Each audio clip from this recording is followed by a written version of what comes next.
Olá, eu espero que todos estejam bem. É com bastante alegria e satisfação que nós estamos aqui mais essa semana, dando continuidade aos nossos estudos, conhecendo a filosofia espírita através do Livro dos Espíritos. Nós estamos na parte segunda, onde falamos do mundo espírita ou mundo dos espíritos. No capítulo 4, da pluralidade das existências, no tema parecências físicas e morais. Na questão 209, Kardec faz uma pergunta aos espíritos que foi a seguinte: por que é que de pais bons e virtuosos nascem filhos de natureza perversa? Por outra, por que é que as boas qualidades dos pais nem sempre atraem, por simpatia, um bom espírito para lhes animar o filho? E aí vem a resposta deles, né? Não é raro que um mau espírito peça lhe sejam dados bons pais, na esperança de que seus conselhos o encaminhem por melhor senda, e muitas vezes Deus lhe concede o que deseja. E essa foi a resposta dos espíritos para Kardec. Bom, aqui nós podemos notar, né, brevemente nessa resposta deles, que quando nós estamos no mundo dos espíritos, né, não estamos mais encarnados, voltamos para a pátria, para o mundo dos espíritos, lá nós pedimos, né, uma nova oportunidade para que possamos continuar a nossa escalada evolutiva. E essa oportunidade passa por um processo de reencarnação. Quando o espírito ele teve muitos débitos, ou tem alguma pendência, ou naquele planejamento reencarnatório, ele precisa, né, retornar ali para cumprir ainda, né, uma determinada passagem, e isso pode exigir muito dele, então esse espírito, sabendo das suas dificuldades, da sua inferioridade ainda, ele pede para que ele seja tutoriado por bons pais, pais que possam lhe ajudar a atravessar esses momentos difíceis. Então, Deus, na sabedoria divina, pode conceder a ele esse desejo, ou muitas vezes pode ser negado. Mas, como foi dito aqui, muitas vezes a divindade autoriza para que bons pais possam estar recebendo, né, aquele filho, entre aspas, né, com maior dificuldade, né, com mais problemas, para que ele seja amparado, para que ele seja aconselhado por esses pais que já atingiram uma condição evolutiva melhor. Então, este filho chegando a esta casa, né, ele receberá todo o apoio, todo o carinho, todo o amor. Esses pais conduzirá, ajudará ele a passar pelas provações. Tá?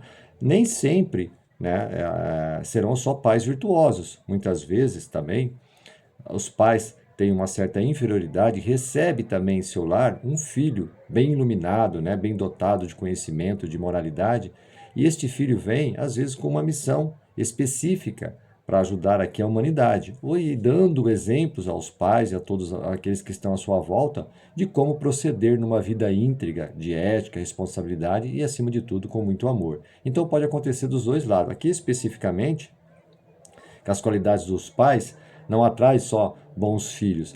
Isso depende muito do processo reencarnatório. Se houver necessidade e a divindade autorizar aquele espírito que precisa reencarnar numa família e ele precisa de apoio e sabe que ele pode sucumbir se ele não tiver o apoio de pessoas mais instruídas, né, mais preparadas para a vida, então ele pode, no processo reencarnatório, se perder novamente, porque ele precisa de bons conselhos. Então ele pede para a divindade que bons pais possam acolhê-lo, né, para ajudar a conduzir. E também acontece de não ser só bons pais, pais também em condições um pouco mais inferiores, para que este espírito mostre a sua força de vontade para evoluir por conta própria.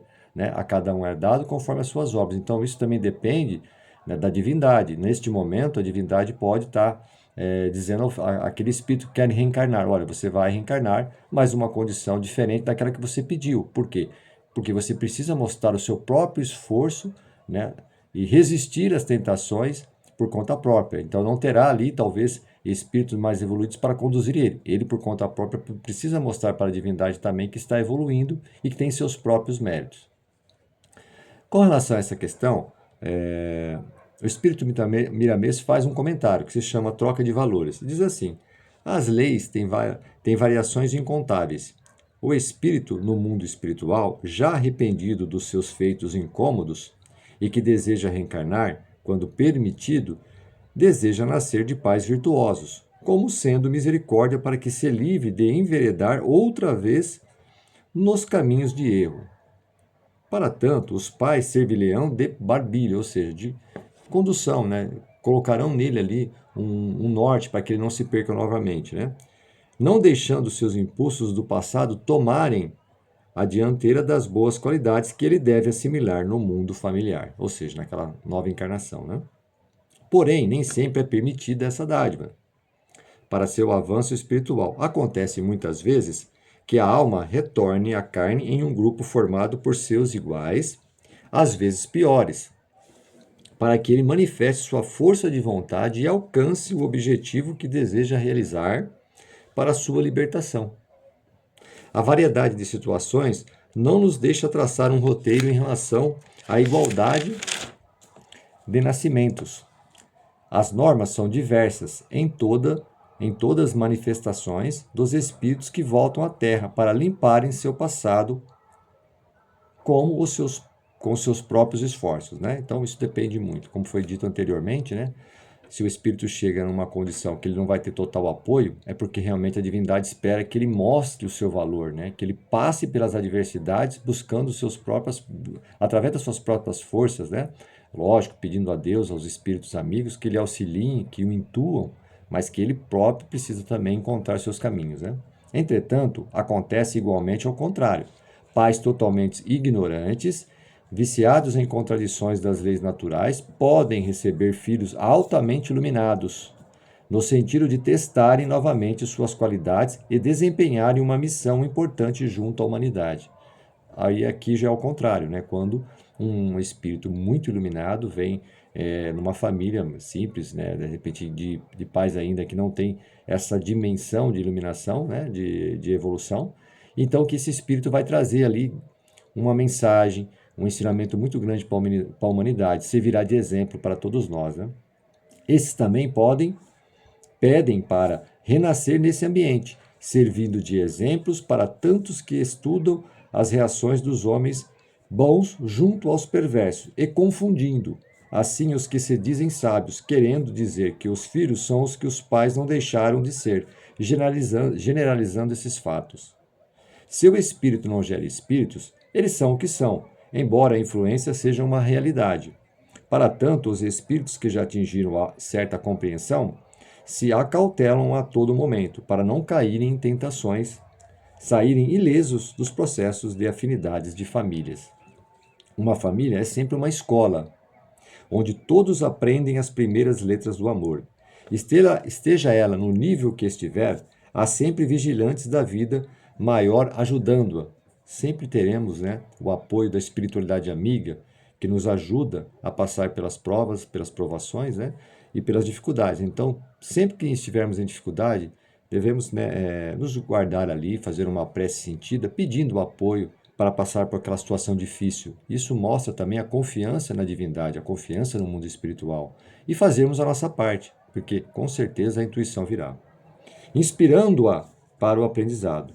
Advertimos sempre a todos que as oportunidades são valiosas, da favela ao palácio, do ignorante ao letrado, que devem aproveitar o tempo que corre. Ou seja, não devemos perder tempo. Cada reencarnação é uma oportunidade para que a gente possa crescer e evoluir. Então, quando nós estamos passando por uma situação dificultosa, não tenhamos medo, vamos crer em Deus, pedir a Ele apoio, auxiliar-nos, né?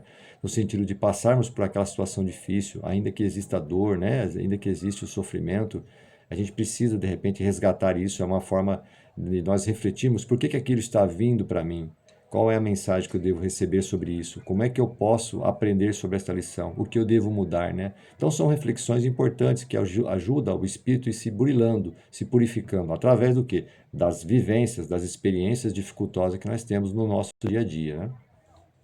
Os meios de elevação hoje são grandes e a influência do bem é enorme. Basta ter olhos para ver. A humanidade se encontra cansada das inconveniências. O Evangelho é o despertar da alma. É Jesus conosco nos dois planos da vida. Se temos alguma luz, não a coloquemos debaixo da mesa.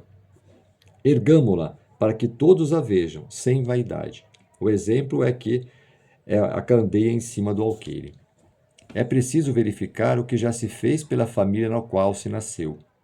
Necessário se faz amar seus pais, irmãos e demais parentes, para que este amor possa alcançar toda a humanidade. A situação sempre muda, e na troca de corpos, somente levamos o celeiro das qualidades para nos atormentar ou nos tornar livres. A cada um é dado conforme as suas obras. Então a gente precisa fazer o bem sem olhar a quem, porque o bem que fazemos para nós ou para outro é nosso advogado em qualquer lugar no mundo, né? Então vale a pena a gente trilhar o caminho do bem, do amor, da paz, da esperança e da fé. Se um espírito ainda voltado para o mal pediu e foi concedido por Deus nascer em nossa família, não desdenhemos essa oportunidade, nem amaldiçoemos essa alma em provação. Vejamos o que diz Paulo na primeira epístola aos Tessalonicenses, capítulo 5, versículo 18. Em tudo dai graças, porque esta é a vontade de Deus em Cristo Jesus para convosco. Ou seja, né, devemos agradecer as situações que passamos, refletir sobre elas, não simplesmente passar por aquilo e não tirar nenhum proveito, não fazer nenhuma ideia do por que aquilo está acontecendo, qual é a mensagem que está querendo dizer para mim, e qual é o comportamento, a atitude que eu preciso mudar dali para frente, né? Se é a vontade de Deus, por que não aceitar? Então, se é a vontade de Deus que recebemos em nossos lares, nossas famílias, aquele determinado espírito que necessita de apoio, de condução, de direcionamento, é a vontade divina.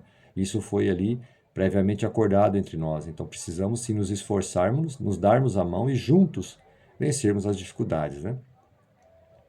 Se é muito bom para quem nasce, melhor para quem o recebe como filho. Lembremos-nos do amanhã. A vida é uma troca incessante de valores. Qual o mérito que teríamos em receber somente espíritos de luz em nosso convívio? É verdade, né? Como é que nós evoluiríamos se nós não estivermos também, se nós não fôssemos desafiados, né, para que a gente possa melhorar, para que a gente possa evoluir? Somente através dos desafios, das dificuldades, né? Senão não teria necessidade de reencarnarmos, já seríamos espíritos de luz e viveríamos no mundo espiritual fazendo outros trabalhos, mas aqui nós sabemos que é mundo de provas e expiações e que temos que continuar evoluindo, né? Vamos recebê-los porque o Senhor é sempre bom, porém não recusamos os maus, porque no amanhã se tornarão bons, assim como os bons já laboraram em equívocos. Entreguemos nossa vida a Deus, para que a vida nos recompense com a paz da consciência. E lutemos ajudando, porque amar aos que nos amam é dever, mas amar aos que nos perseguem e nos caluniam é saber viver com Jesus no coração. Olha só, né, essa frase final aqui realmente é impactante, né? Quando nós temos ao nosso lado pessoas que amamos, é simples, está na nossa zona de conforto, mas e aquelas pessoas que às vezes nos caluniam, falam mal de nós? Como é que nós reagimos a isso, né? Sabemos que todos nós somos filhos de Deus, criados simples e ignorantes. Alguns estão mais adiantados, outros um pouco menos, mas todos nós estamos caminhando para a evolução. Esta é a maneira que nós devemos encarar a vida, né? Sempre com a esperança de que haverá dias melhores. Lógico que com os nossos esforços, com a nossa vontade de aprender, estudar, de amar, né? E seguir em frente, melhorando as condições da humanidade. Ok? Eu acho que foi uma lição muito oportuna, trouxe muitos ensinamentos. Eu agradeço mais uma vez o tempo e até a próxima semana, se Deus quiser.